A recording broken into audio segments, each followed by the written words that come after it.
Vielä Etelä-Koreaan, josta on tullut popkulttuurin johtava tuottaja maailmassa, etenkin teknologian osalta.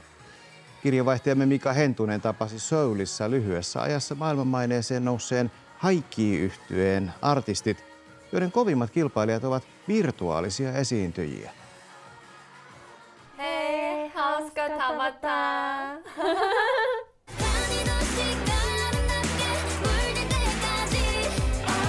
Vielä vuosi sitten Haikiita ei tuntenut kuin kaveripiiri. Nyt bändin hittikappale Rose Blossom, Ruusun kukinta, soi Aasiassa, Pohjois-Amerikassa ja Euroopassa. 일단 로즈블러썸은 좀 젊은 사람들에게 악착같이 살아가자 할 수 있다라고 동기부여를 해주고 용기를 주는 그런 가사가 담겨 있는 곡이고요. 아무래도 그렇다 보니까 많은 젊은 분들도 공감해 주시고 들으면서 가사에 좀 많이 위로받으시고 하면서 인기를 얻을 수 있었던 것 같습니다. Kilpailu K-pop-maailmassa on armottoman kovaa ja sitä käydään entistä enemmän teknologian avulla. Haikiin kovimman kilpailijan tyttöbändi Mavin esiintyjät ovat virtuaalihahmoja. Taustalla on oikeita laulajia, joita ei lavalla kuitenkaan nähdä. Ääntäkin kloonataan koko ajan enemmän. Korealaisartistit esittävät kappaleitaan enimmillään jo 6 eri kielellä.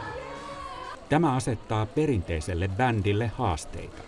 같이 곡을 좀 듣고 이렇게 이제 하자는 방향성을 이야기해 나가고 뭐 그런 곡이 만약에 선정됨에 있어서 저희가 이런 가사에서는 어떤 표정, 어떻게 무대에 제스처를 했으면 좋겠다. Yksi korealaisten menestystekijöistä on ennakkoluulottomuus. Täällä haetaan aktiivisesti uusia ideoita, tarinoita ja esiintyjiä. Artistit voivat esitellä taitojaan lukuisissa erilaisissa kilpailuissa ja netissä kaikille avoimilla alustoilla. Avoimilta alustoilta on löytynyt esimerkiksi Park Ji-dokin idea digitaalisesta sarjakuvasta. Parkin aihion pohjalta tehty K-pop-henkinen animaatioelokuva Chicken Nugget on noussut hitiksi Aasiassa ja Pohjois-Amerikassa.